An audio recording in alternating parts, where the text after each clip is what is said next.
de l'importance tout à l'heure de la présentation, des couleurs et de l'identification des produits.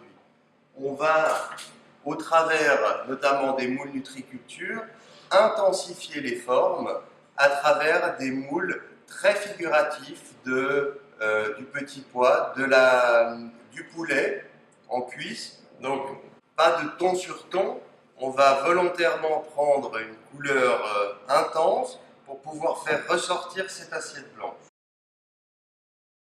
Le dressage de notre cuisse de poulet, essayez de ne pas éparpiller les produits dans l'assiette, mais de bien centrer les aliments pour que le résident puisse voir tous ces aliments dans le même champ de vision.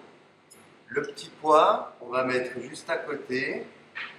Et puis pour la carotte, simplement avec un cylindre, récupérer la carotte.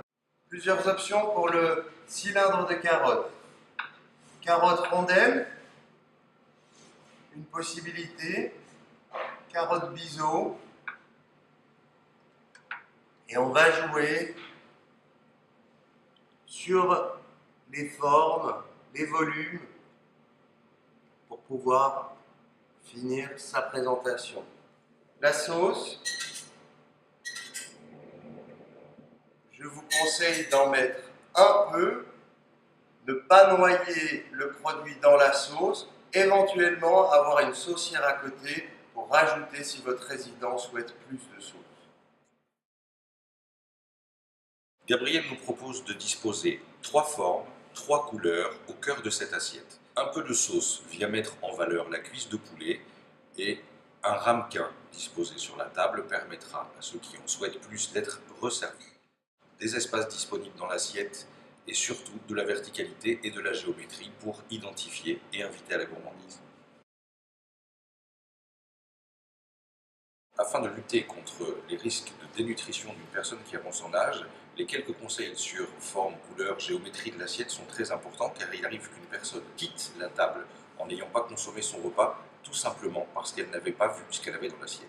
Nous vous invitons à constater la différence entre les deux assiettes.